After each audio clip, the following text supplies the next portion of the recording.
1. Picture this: I'm filming a reality TV show, and my partner is none other than Julian West. You know him, the A-list superstar, the guy every woman in America has on her lock screen. We were in the haunted escape room segment. The lights flickered, and a prop skeleton dropped from the ceiling. I saw my chance for some screen time. I feigned terror, shrieking and diving straight into Julian's chest, trembling like a leaf. "Save me, Julian, I'm terrified." He didn't even flinch. He just let out a cold scoff and pushed me away. "Cut the act, Chloe," he deadpanned, his voice low enough that the mics barely caught it. "You eat horror movies for breakfast. Since when are you scared of plastic skeletons?" I didn't back down. I threw myself right back into his arms, clinging tighter this time. I whispered near his ear, "Come on, don't play the Ice King card right now. We know each other too well. Just hold me. This is my new innocent girl persona. Work with me." Suddenly, his resistance vanished. His arms snake around my waist, pulling me flush against him. His grip was tight, possessive. "Ex-girlfriend," he murmured, his breath hot against my neck, "are you trying to turn me on?"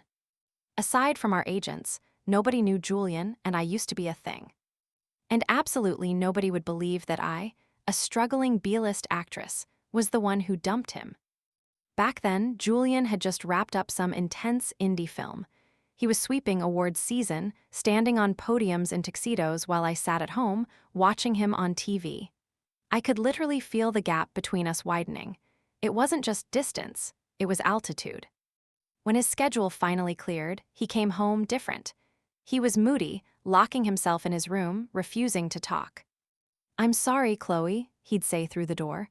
"I went too deep into the character. I can't shake him off, just give me time." I tried to be understanding. He's a method actor. Getting lost in a role is part of the genius, right? That's what they say in interviews. But why did getting over a role involve secretly meeting up with his female co-star? Was he stuck in character, or was he falling for her? My agent sent me a paparazzi photo, Julian and the co-star, heads bent together over a phone in a dimly lit cafe. I remember staring at that picture until my hands shook. The insecurity of being the lesser partner took over. My brain screamed betrayal. "Honey," my agent had warned me, "focus on your career. In this industry, love is just a distraction." I waited in his penthouse until 4:00 a.m. When the lock finally clicked, I snapped into combat mode. Julian walked in, looking exhausted. Before he could speak, I launched my attack, my voice dripping with sarcasm. "Finally home, did you have fun? I'm sure you guys had a lot of lines to rehearse." He tried to hug me, his eyes pleading, but I shoved him away like he was toxic waste. "Don't touch me, Julian, you make me sick." He looked stunned, fighting back his own temper. "Chloe, stop, we were just discussing the film's reception. We share a perspective on the characters, you know how I work." "I don't believe a word you say." We screamed at each other for an hour. Finally, he grabbed his keys to leave. But right before he walked out the door, I played my last card, the only shred of dignity I had left. "Julian, we're done. I'm breaking up with you." He froze in the doorway. He stood there for a long time, back turned to me. He didn't argue, he just walked out. The irony, we met at a murder mystery party. Since we're public figures, regular dating is a nightmare. I used to go to this private club owned by a friend, masks on, totally anonymous. It was the only place I could relax. That night, I was assigned the role of the psychotic killer. Julian was the detective. It was electric. I spun lies about my motives, he dismantled them one by one. It wasn't just a game, it was an acting masterclass. After everyone else left, we sat in the empty room, buzzing with adrenaline. "You play a convincing psycho," he laughed. "Kind of hot, actually." I was charmed. I pulled out my phone. "Let's exchange numbers, we need a rematch." He scanned my QR code and his phone pinged. We were already contacts. His contact name in my phone, Snack Queen.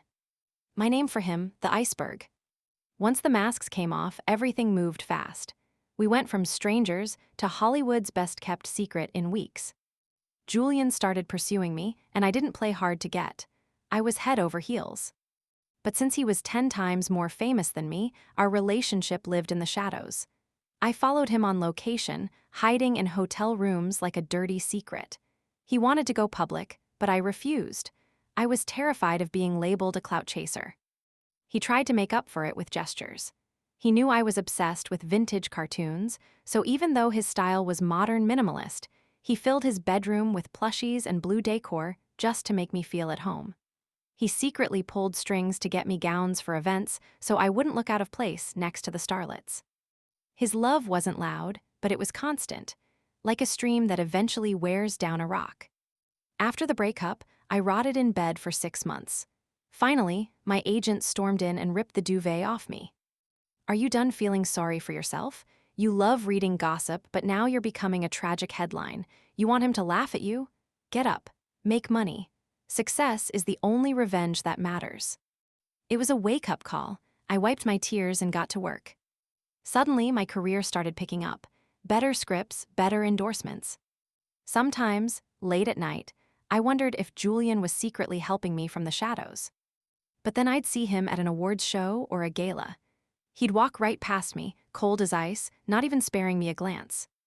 If he was helping me, he certainly had a funny way of showing it. 2. I just wrapped up 2 back-to-back TV dramas when my agent booked me on a romance reality show.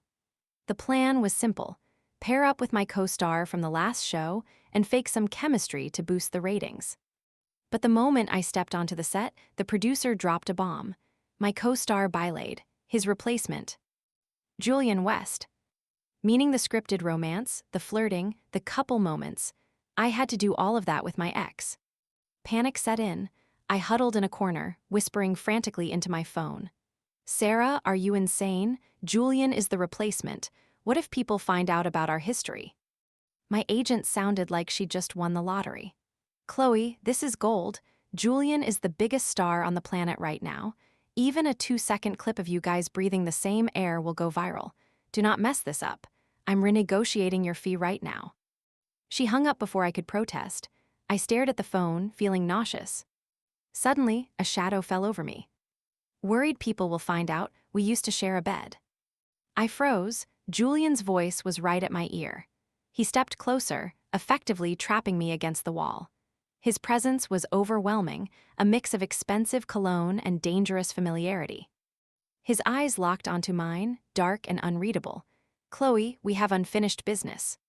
I tried to keep my cool, even though my palms were sweating. Julian, you haven't changed, always the control freak. If you want to manufacture headlines, fine, I'll thank you for the exposure. That evening, at the pre-filming dinner, the dynamic was painfully obvious.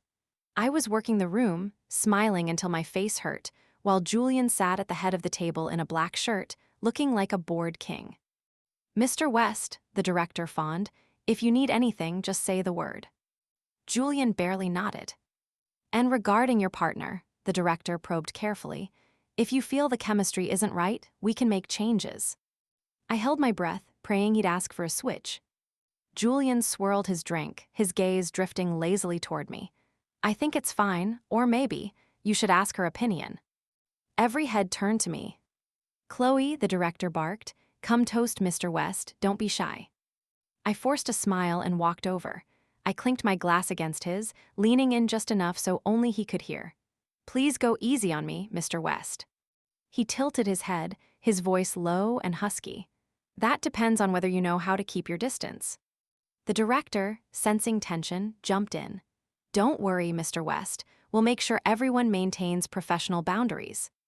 Julian smirked, the ice in his eyes melting just a fraction. Just focus the cameras on her. She's the only one who can affect my mood anyway. The table went silent. That was a loaded statement. You're too kind, the director laughed nervously. So, did you two know each other before this? Yes. Not really. We spoke at the exact same time. The silence grew heavier. The director looked from Julian to me, a knowing glint appearing in his eye. 3. Filming started, and immediately things went off script. There was a female guest, let's call her Bella, who decided she didn't like her assigned partner. She wanted Julian. It was awkward, but the director loved the drama. He announced an impromptu game to settle it, a spicy wing eating challenge. Whoever finished the platter first got to team up with Julian. Before the whistle blew, I shot Julian a fake smile. Wow, you're popular. He raised an eyebrow. Eating is your superpower, Chloe. I'm waiting for you to win. His arrogance annoyed me. He just assumed I was dying to be with him. I looked at the other male option, Noah. He was a new pop idol, barely 20, with a puppy dog smile. Honestly, I'd prefer him. I didn't need to ride Julian's coattails. The game started. Bella went feral, tearing into the wings like her life depended on it. I matched her pace for a bit, but on the last wing, I threw the game. I staged a coughing fit, grabbed a glass of milk, and tapped out. Bella won. She wiped sauce from her lip and winked at the camera. I did it. I fought for love and won. The director looked stressed. He glanced between Julian and me. See, he'd actually rigged the game for me. My wings were less spicy, but I'd ruined his plan. I clapped for Bella. Congrats, you earned it. Julian stared at me, his jaw tight. I ignored him and walked over to Noah, the leftover choice. Looks like you're stuck with the loser, I teased gently, but I promised to work hard. Noah, bless his heart, blushed. I'll do my best too, Chloe. Thanks for being on my team. He was adorable. It felt like a breath of fresh air compared to the suffocating tension with Julian. But Julian wasn't having it. He walked out of the frame and whispered something to the director. Moments later, Bella's agent was summoned. There was a heated, hushed conversation in the corner. Whatever was said, it worked. Bella came back looking chastened. I'm so sorry, she announced to the room. I realized I should stick to the original plan. I don't want to disrupt the flow. I exchanged a look with Noah, Hollywood politics. We reshot the segment. The eating contest was cut. The original pairings were restored. Julian stood next to me, using his height to loom over me again. Did you really not want to pick me? He sounded hurt. I sidestepped, creating a gap between us. For the rest of the day, Julian's eyes were glued to me. And since the director was obsessed with Julian, the cameras followed his gaze, which meant I was constantly being filmed. I couldn't relax for a second. Why do you keep staring at me? I hissed after we finally wrapped for the day. I was wiping off my makeup in the dressing room. Habit, he said, leaning against the doorframe. He walked over and instinctively began massaging my neck, something he used to do when I came home from long shoots. I flinched and checked the door. Stop it, go back to your room. It's early, he said, meeting my eyes in the vanity mirror. I want to stay. Julian, I said firmly, we broke up. His face went cold. The vulnerability vanished instantly. He turned on his heel. Fine, I'll disappear. He stormed out.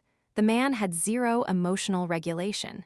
He expected the world to revolve around him, and when it didn't, he shut down. I finished removing my makeup and flopped onto the hotel bed. A moment later, 3 polite knocks sounded at the door. It was Noah. He was fresh-faced, wearing a hoodie, looking like the boy next door. Hey, Chloe, he said shyly. I brought you something. It's beef jerky from our hometown. My mom mailed it to me. I was too embarrassed to give it to you in front of the cameras because the packaging is kinda plain, but it tastes amazing. He handed me a red plastic bag. It was humble and sweet. You're from the same hometown, I asked, taking the bag. Yeah, small world, right? He scratched the back of his neck. My agent told me to call you Ms. Chloe on camera to be respectful, but can I just call you Chloe? I laughed. Please do. Ms. Chloe makes me feel ancient. He grinned, a bright, genuine smile. As we chatted, I saw a shadow move in the hallway corridor. Someone was listening around the corner. I quickly said goodnight to Noah and closed the door. I leaned against it, shaking my head. Julian West, the superstar, was eavesdropping like a jealous high schooler. 4. I don't know how long I lay there cursing Julian in my head, but I finally drifted off. In my dreams, I was back to the first day we moved in together. I remembered how careful he was, treating me like fragile glass. The great Julian West, face flushing red, pretending he knew exactly what he was doing, even though his hands were trembling.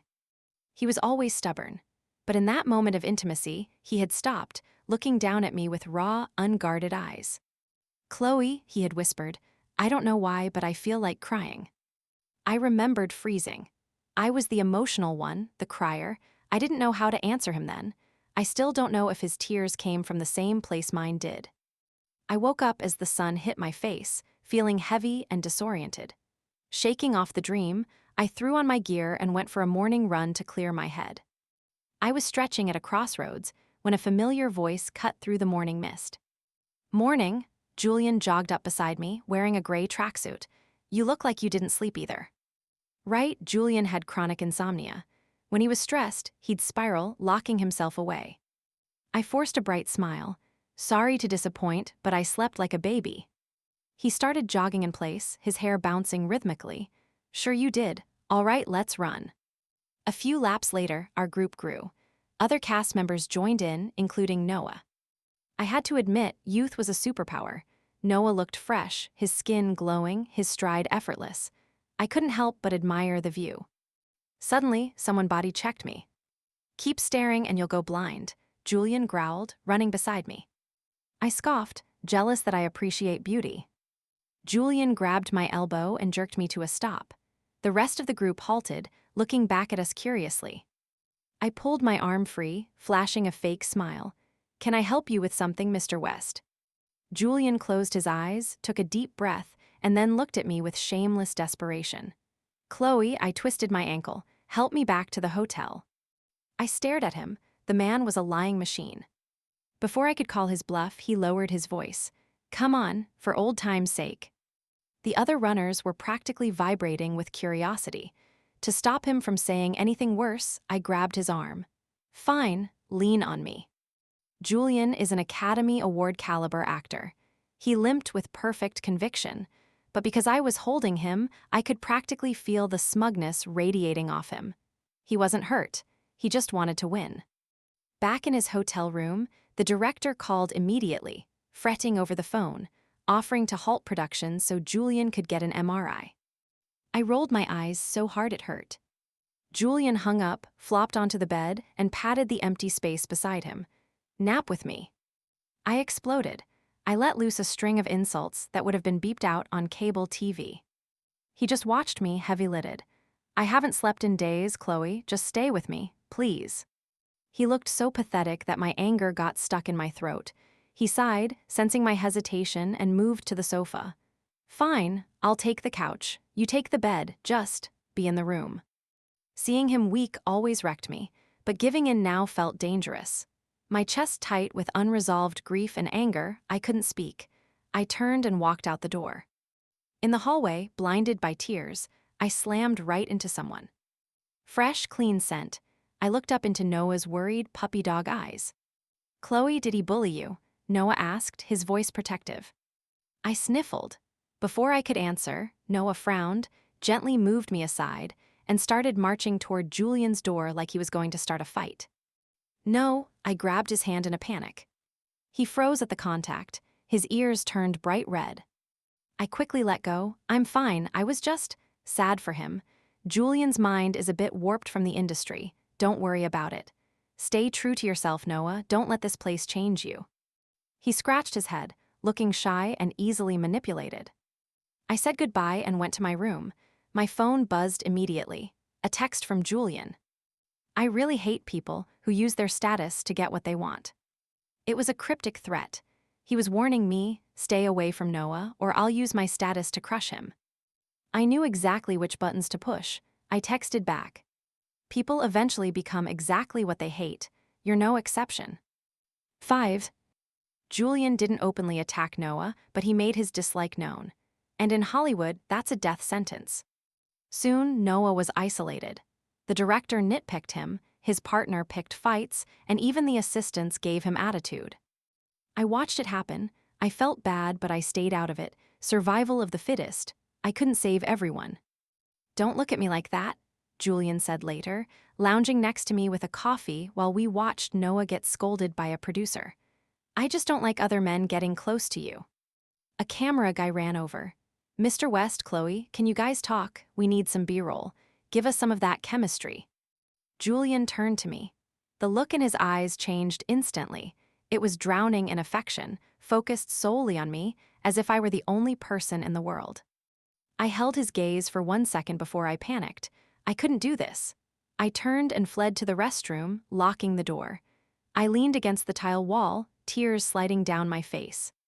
I knew Julian. He didn't do reality TV. He didn't waste time. He was here for one reason: reconciliation. But was it love or just habit? I didn't know. I pulled myself together and went to the makeup room. Noah was there, looking dejected. I said a friendly hello, trying to offer some silent support. His partner, Bella, scoffed. She turned in her chair, glaring at me. "You already snagged the biggest star here. Why are you flirting with my partner too?" "Your partner?" I looked at Noah. He shook his head frantically, but was too scared to speak up. "Relax, Bella. I'm not interested in poaching," I said, closing my eyes for the makeup artist. Bella kept muttering insults, but I ignored her. Then, the room went silent. "I don't get what Julian sees in her," Bella whispered loudly. "I'm way prettier, and at least my face is all natural." "Actually," a deep voice cut through the air, "you're not." I opened my eyes. Julian was in the mirror's reflection, standing tall, hands in his pockets, radiating ice-cold intimidation. He walked past Bella without looking at her. "I wasn't interested in looking at you before, but now that I have, I wish I hadn't." Noah, emboldened, muttered, "Chloe is way prettier than you." Julian shot Noah a glare. "Shut up." Then he looked at me, a smirk tugging at his lips. "But you have good taste." Julian's arrival ended the war. The strong silenced the weak. Just like when we were together, I was always the weak one, silenced by his brilliance. The afternoon shoot was in a stunning orchard. Blue skies, fluffy clouds, winding country paths. It was idyllic. Julian's eyes followed me everywhere. The crew was whispering. The narrative was shifting. Chloe is a manipulator. She seduced him. "Why the long face?" Julian appeared beside me, tapping the top of my head. "I picked this location because you said you wanted a paid vacation." I swatted his hand away. "You came on this show to grant my wishes. You're a saint, Julian." "You realized it a bit late, but I'm still here." He grinned, looking pleased with himself. "Yeah," I turned off my mic pack so only he could hear. "You're so great that you're bullying a 20-year-old kid. Like I said, you're becoming the villain." His smile froze. The conversation died, but Julian, desperate to keep my attention, pointed at a tree. "Look, wild apples." "Okay, it's a tree, so what?" I thought he'd let it go. Instead, Julian rolled up his sleeves. "You love these." Before I could stop him, he was climbing the tree. "Julian, get down your back," I yelled. He ignored me, scrambling up the branches like a teenager showing off. "I'm getting the big red one at the top. The crew can't reach it." The production team was in a panic, begging him to come down. "Mr. West, please, we have props for this." "No," he shouted down. "Chloe likes the real thing." We all held our breath. He reached for the apple, his fingers grazing the skin. He got it. He grinned down at me, and then his foot slipped. He fell hard. He landed awkwardly in the dirt. My face went pale. I sprinted over, my hands shaking as I hovered over him. "Julian." He looked up, face smeared with dirt, grimacing in pain. He held up the apple. "It's not bruised, surprise." "Surprise my ass." I threw the apple into the bushes. "Are you insane? Who asked you to do that?" I saw someone filming on a phone nearby, but I didn't care. I went into crisis mode. "Don't move him," I barked at the crew. "We don't know the extent of the injury. Get a stretcher. Call the private hospital, not the general one. Call his agent now." The director snapped out of his shock and started shouting orders. "Chloe," Julian wheezed, his face white. "I'm fine." "I know," I snapped, tears stinging my eyes. "You're too stubborn to die." The medics arrived to load him into the van. The director looked at me. "Chloe, you ride with him." I looked at Julian. He was watching me, waiting. I shook my head. "No, too many people will just cause chaos."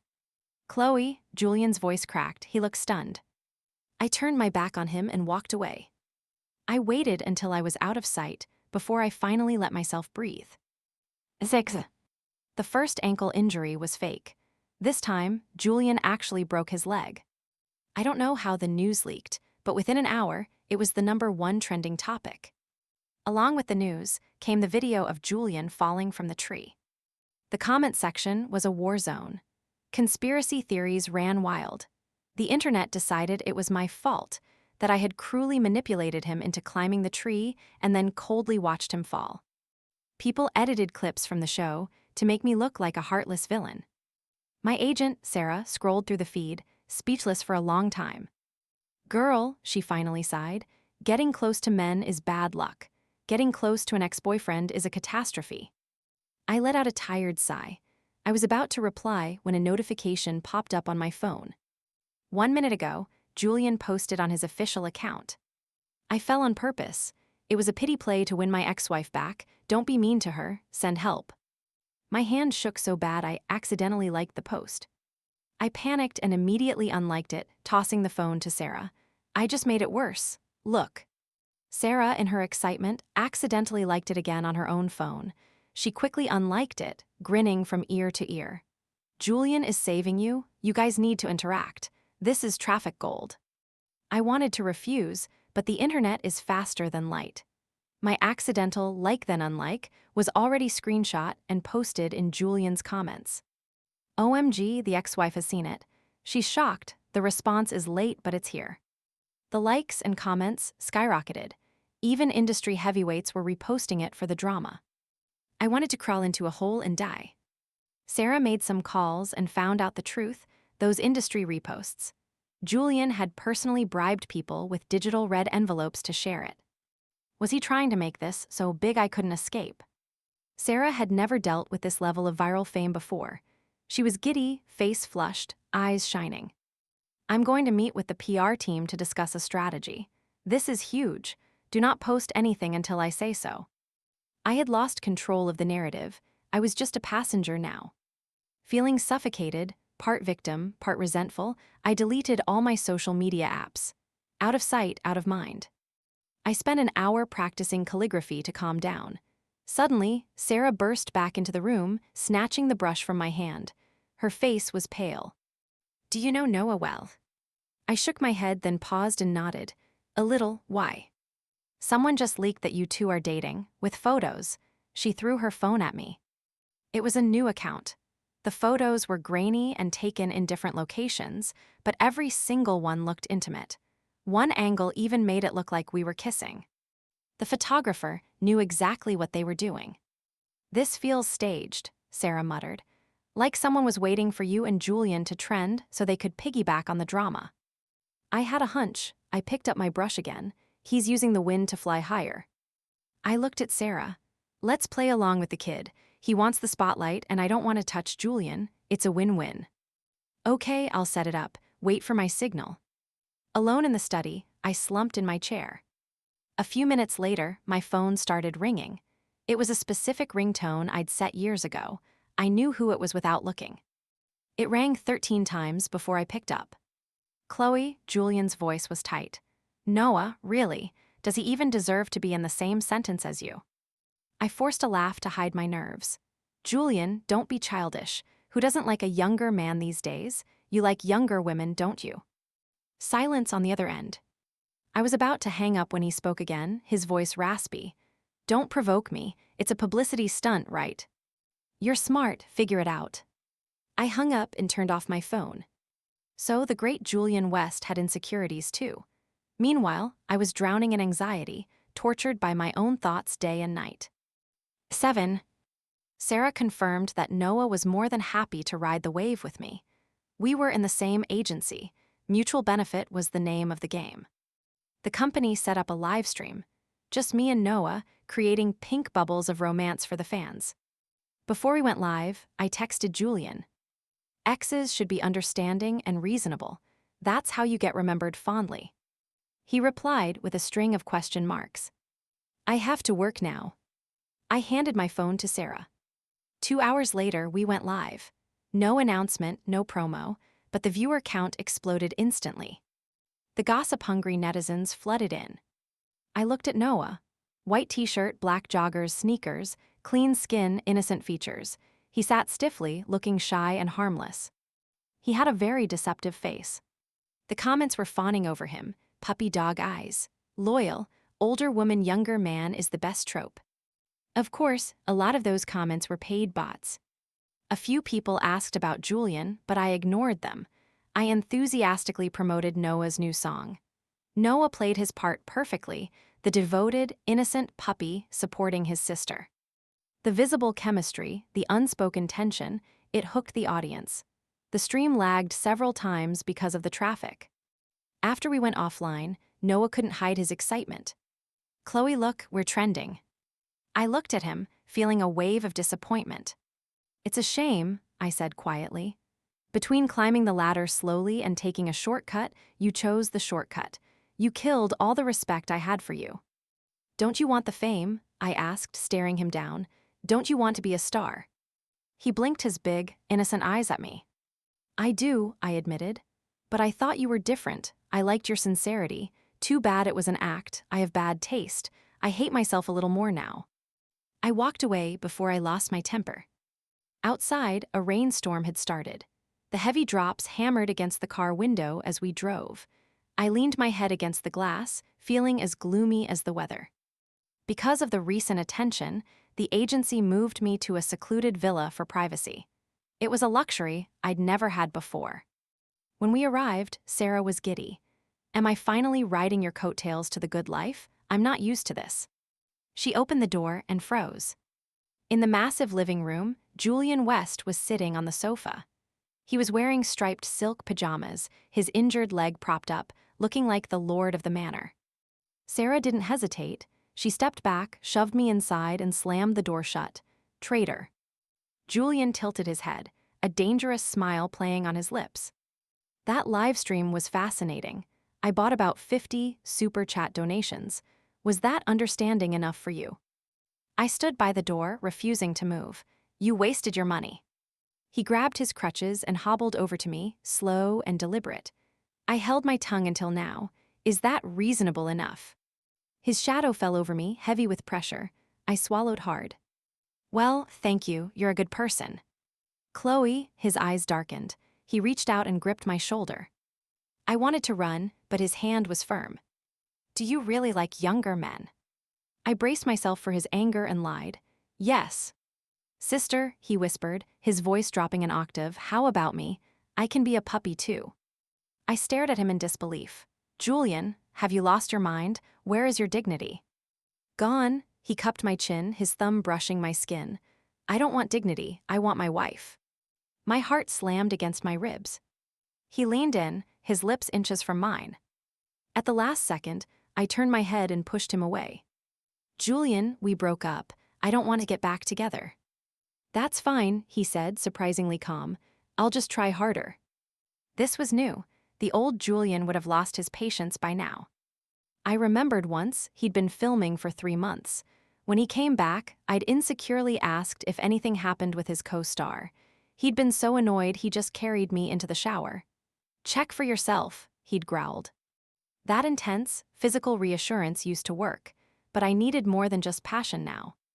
"A gentleman accepts a breakup with grace," I said, trying to be firm. "Julian, either you leave or I leave." I used to think personality clash was just an excuse for not loving someone enough, but now I knew better. Loving someone with the wrong personality is torture. I was competitive but always losing to him. I was sensitive but too scared to speak up. He was logical, goal-oriented. My struggles were just noise to him. I had tried to change for him, but changing your core self feels like scraping the bone. I couldn't do it anymore. 8. I've been doing a lot of thinking, Chloe. I ignored how you felt. I was so focused on sprinting to the finish line of my career that I left you behind. I'm going to fix it. Julian was being impossible. Every time I turned my head to avoid him, he hobbled over on his crutches to force eye contact. "Fix what, Julian?" I finally snapped. "The problem isn't that you didn't try hard enough. The problem is that I can't keep up. We aren't compatible. I don't want to live in your shadow forever, terrified you'll get bored of me or find someone better. You see stunning, talented women every day. I'm tired of being the insecure girlfriend waiting at home. I'm annoying myself with how paranoid I am." Once the dam broke, everything poured out. He listened in silence. When I finished panting, his expression had softened. "This industry is brutal on relationships," he admitted quietly. "That's why I've already decided to transition behind the scenes. I just didn't get a chance to tell you." He looked me dead in the eye. "Chloe, every plan I have for my future includes you." My heart skipped a beat. I stood there stunned. Seeing my lack of reaction, he gave a self-deprecating laugh. I'm rusty at romance.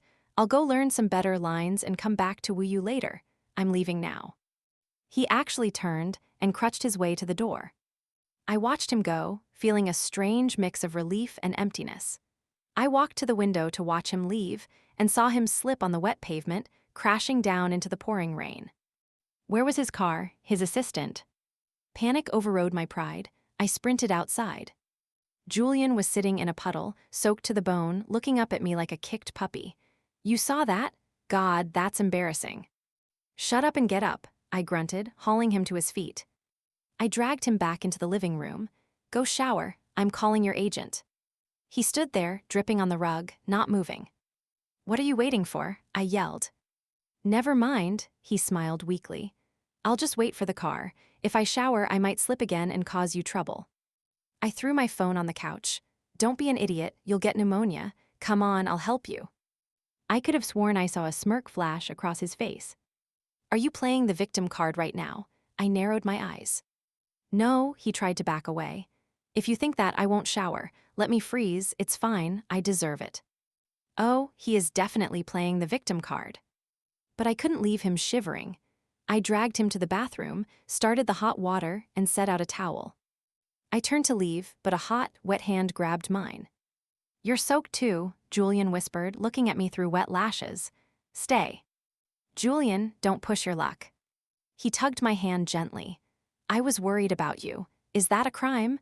My leg is broken. What are you afraid I'm going to do? I pulled my hand away and turned to the door.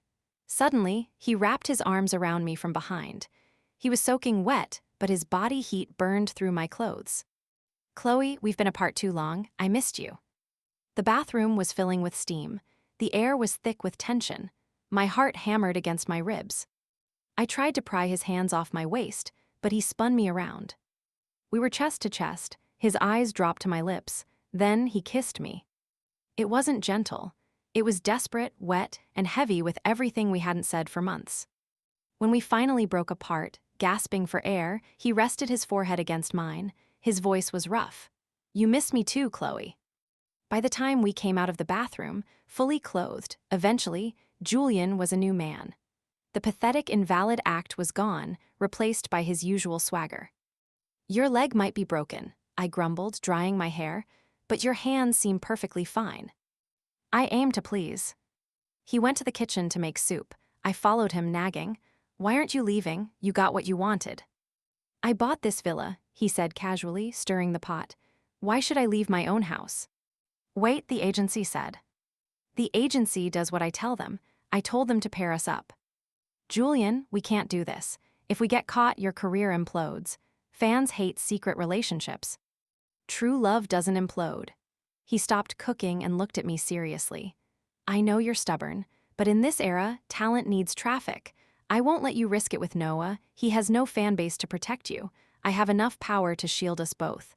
Besides, don't you want to stand on equal ground with me? He pulled a script from his bag and tossed it on the counter. I dare you to be my leading lady. Let's go head to head. I picked it up. It was a gritty, indie drama set in a rural village. No glamour, no makeup, the kind of role that wins awards but ruins your vanity. You're challenging me, I asked. I don't want to leave you in the dust anymore, he said, eyes twinkling. I want us to climb the mountain together. Meet me at the top, Chloe. But you said you were retiring to be behind the scenes. I am. This is my swan song. My final wish as an actor is to share the screen with you. The next morning, my agent arrived to pick me up. She saw Julian in a bathrobe drinking coffee. It was raining, I stammered. I felt bad for him. Right, she smirked. You felt so bad you let him sleep over. I'm sure it was purely humanitarian. Julian sipped his coffee and winked at her. For the next few weeks, Julian turned the villa into his recovery center. My new drama aired and got rave reviews. Julian praised me constantly, rebuilding the confidence I'd lost. I didn't realize I needed to be a cheerleader before, he mused. My bad, you're breathtaking, babe. Don't call me babe. I haven't agreed to get back together, I said, trying to hide my smile. Okay, ex-girlfriend, come to bed. 9. Once Julian's leg healed enough to walk, we filmed the finale of the reality show. The director set up a horror-themed escape room. The first couple to escape would win a romantic candlelight dinner and a designated confession time. I looked around. Everyone wanted to win for the screen time. Julian wanted to win because he actually wanted the dinner. We entered the haunted house. Just like the first time we met, I pretended to be scared, diving into his arms to slow him down. He saw right through me. "Drop the act," he whispered, pushing me back. "You eat horror movies for breakfast." I clung to him again. "Come on, Julian, don't break character, I'm trembling, see." "Ex-girlfriend," he growled, tightening his grip on my waist. "Are you trying to seduce me?" "Maybe, is it working?" I whispered in his ear.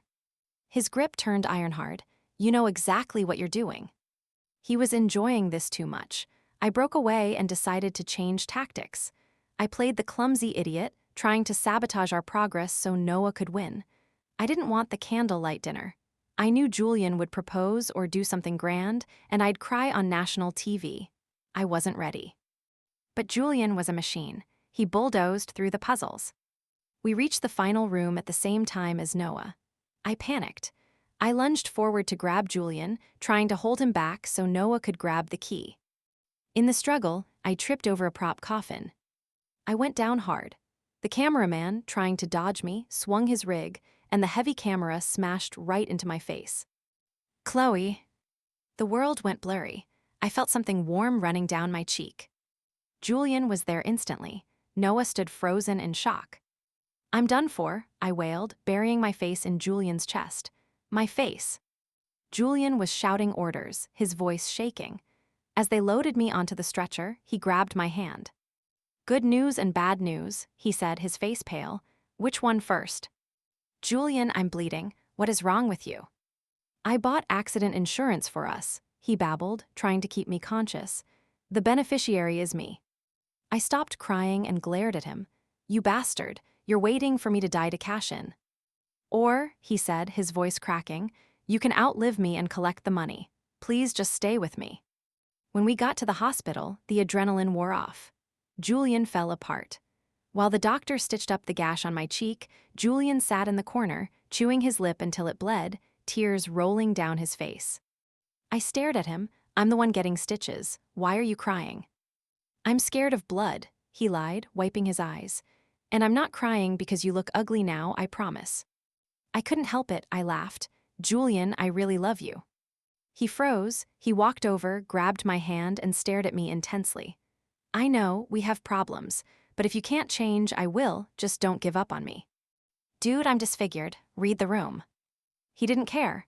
He leaned down and kissed me, careful of the bandage, but desperate to prove he was still there. 10. Life has a funny sense of humor. I was worried the scar on my cheek would end my career. Instead, a famous director called me. "I need a lead actress with a scar for my new movie," he said. "It's gritty, it's real." It was the rural movie Julian had shown me. I took the role, not for the fame, but because I wanted one last chance to work with Julian West, to stand toe-to-toe with him. Filming was brutal. We lived in a village for 3 months. Mud, rain, cold. My agent was worried. "Can you handle the pressure of acting against Julian?" "If I fail, we fail together," I said. But I didn't fail. Julian stayed up with me every night, running lines, breaking down the script. We were partners. On the last day of filming, I felt a sense of peace I'd never known. "Now I get it," I told him as we packed up. "I understand why you get lost in your roles. It's intoxicating." "And I love watching you shine," he smiled. When we returned to civilization, the movie trailer dropped. It went viral. My performance was praised as raw and transformative. My value skyrocketed overnight. My agent wanted me to get plastic surgery for the scar and book 10 more rom-coms. I refused. "I'm taking a break," I told her. Julian and I went public before the movie premiere. I posted a photo of us on set, covered in mud. "He's a pain, but he's my pain." Julian posted a statement 5 minutes later, retiring from acting. "Busy being a trophy husband. Don't call me." The internet broke, but I didn't care. I took a new role a few months later. Julian came with me as my assistant. He carried my water, held my umbrella, and glared at every male co-star who got too close. "You need to chill," I told him during a break on set. "You're stressing out the new guy. He's terrified of you." "I'm just doing my job," Julian said, handing me my latte. "You have a history of falling for your co-stars. I'm quality control. Keep it up and I'll fire you." "You can't," he grinned, leaning in to kiss my nose. "We have a lifetime contract." I rolled my eyes, but my legs went a little weak. "Yeah, I think I'll keep him." At the end, thanks for listening. If you enjoyed it, please hit the like button and subscribe to the channel. It really helps us out.